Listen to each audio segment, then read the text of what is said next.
آیت اللہ شیخ قدوسی کہہ رہے ہیں کہ نیہاوند ایک علاقہ ہے، وہاں کے ایک مومن نے ایک دفعہ کھانے کی مجھے دعوت دی. میں کھانا کھانے کے لیے گیا، لیکن کھانا کھانے کے بعد ایک ایسا خمار دماغ پہ میرے سوار ہوا کہ مجھے نیند آ گئی. نماز شب تو کیا ملتی، نماز فجر بھی قضا ہو گئی. آیت اللہ شیخ قدوسی نے بیان کیا. اچھا، کیونکہ روحانی طور پہ بہت بلند عالم دین تھے، کہہ رہے میں متوجہ ہوا، یعنی کشف جو چیزیں ہوتی، تو معلوم یہ چلا کہ اس کی جو کمائی اور ارننگ ہے اس میں اشکال، مشکوک کمائی کی بنا پر میری جو ہے نماز، اتنے بڑے عارف کی بھی جو نماز شب جو قضا ہوئی، حتیٰ کہ نماز فجر تک قضا ہو گئی، اور جبکہ اپنا ذاتی مال بھی نہیں تھا، کسی اور کا مشکوک مال تھا جو ان کے جسم میں چلا گیا تھا، تو کتنے اثرات اس نے رکھے. تو یہ سب چیزیں بہت آپس میں ملتی جلتی چیزیں ہیں.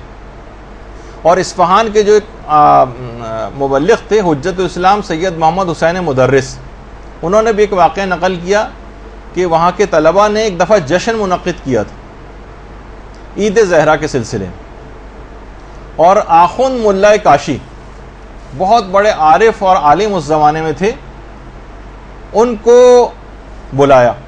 اچھا، آخوند کاشی کے متعلق یہ بات بتا دوں کہ آخوند کاشی وہ تھے کہ جو اپنی ہر مستحب نماز تک کے قنوت میں دعائے ابو حمزہ سمالی پڑھتے تھے. آخوند کاشی، اللہم صلی اللہ علیہ وسلم.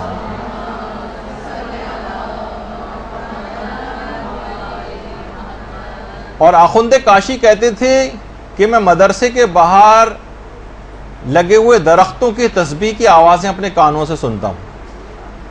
اور ان کے جو شاگرد تھے وہ کہتے تھے، جن کا ایک واقعہ میں ایک دفعہ پہلے بھی پیش کر چکا ہوں، کہ جب ہم گئے تو ہم نے دیکھا کہ آخوند کاشی جہاں پر نماز پڑھ رہے ہیں تو اطراف کی جتنی دیواریں ہیں وہاں سے بھی تسبیح و تحلیل کی آوازیں بلند ہو رہی ہیں. اتنا بڑا عارف یہ دعوت جشن میں آئے، 9 ربیع الاول کا تھا، کافی رات تک جشن میں رہے اور دیر سے گھر پہنچے.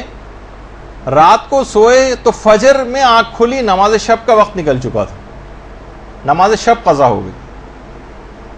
اس کے بعد 17 ربیع الاول کا پھر دوبارہ ایک جشن منعقد کیا گیا مدرسے میں، اور آخوند کاشی کو پھر بلایا. آخوند کاشی پھر آئے اور وہاں پھر دیر ہو گئی، اور گھر گئے تو بعد میں انہوں نے بتایا کہ اس رات کو میں نے پیغمبر اسلام کو خواب میں دیکھا.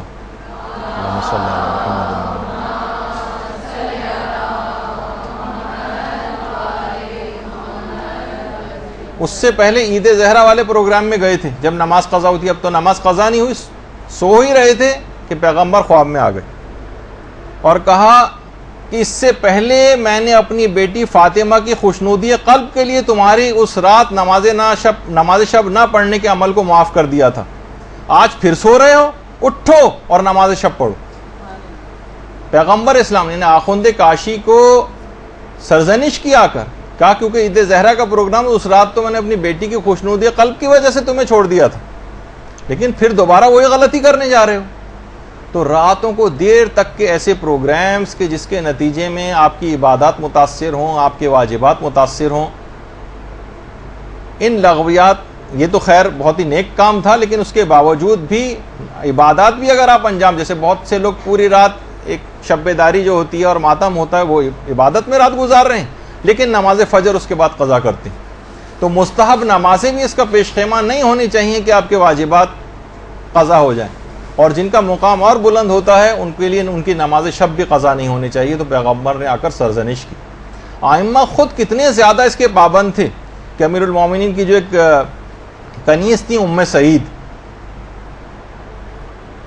وہ یہ بات بیان فرماتی ہیں کہ تمام شب امیر المومنین عبادت میں مصروف رہتے تھے، اور رمضان اور غیر رمضان سب امیر المومنین کے لیے برابر تھے، سب برابر. اور ابھی شب ضربت آج ہی کی رات کو ہے. جب مسجد کوفہ کے لیے نکل رہے تھے تو آسمان کی طرف دیکھ کر امیر المومنین نے یہ بات کہی تھی کہ اے صبح گواہ رہنا کہ کبھی ایسا نہیں ہوا کہ تو طلوع ہو رہی ہو اور علی سو رہا ہو. درود بھیجیے محمد عالم.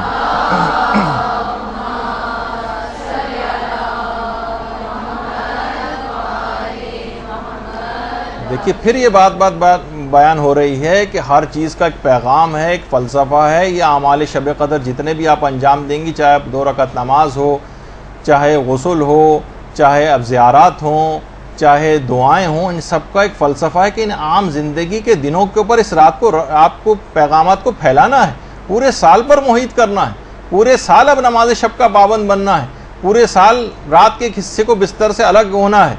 اور یہی وجہ ہے کہ جو سجدے ہیں، یہ جو نمازیں ہیں، یہ اس حد تک سوچی کہ جو ہستیاں ان کی اہمیت سے واقف تھیں. جیسے کہ حضرت مریم کے متعلق ملتا ہے کہ جب اسرائیل ملک الموت آئے تھے ان کے پاس اور آخری خواہش ان سے دریافت کی تھی، تو انہوں نے کہا تھا کہ اتنی مہلت مجھے دے دو کہ میں سجدے میں چلی جاؤں اور اس کے بعد پھر میری روح کو نکال لینا. اور ہمارے علماء میں سے شیخ جواد انصاری حمدانی، جن کا اکثر تذکرہ آتا ہے، یہ خود فرماتے ہیں کہ حمدان میں ایک مومن نے، اچھا خود حمدانی تھے، اور جب بھی کبھی علماء اس طرح کی کوئی بات کرتے ہیں تو اپنا ذکر نہیں کرتے. ایک مومن کے ساتھ ایسا ہوا جبکہ خود مراد ہوتے ہیں.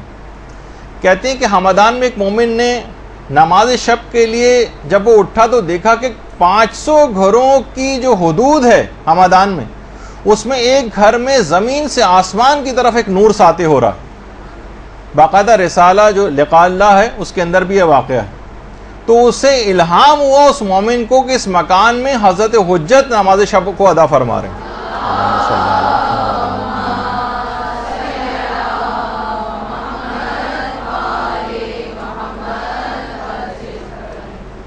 دیکھیے امام کی نماز شب کا گفتگو آپ نے سنی، آپ نے درود پڑھا امام پر، اس سے سبق کیا حاصل کیا؟ کتنوں نے عہد کیا اس بات کو سن کر کہ ہم حضرت حجت کی اس عمل کی پیروی کریں گے آج سے اور نماز شب کے پابند بن جائیں گے. طریقہ کار وہی رکھیے گا تاکہ بیچ میں سے ایک دم سے 11 رکعتیں پڑھنی شروع کر دیں گی تو اگلے دن سے نہیں پڑھیں گے. 1 مہینے تک 1 رکعت، اس کے بعد پھر 3 مہینے تک 3 رکعت، اور اس کے بعد پھر آپ بڑھاتی چلی جائیں گی تو کوئی طبیعت کے اوپر بار محسوس نہیں ہوگا.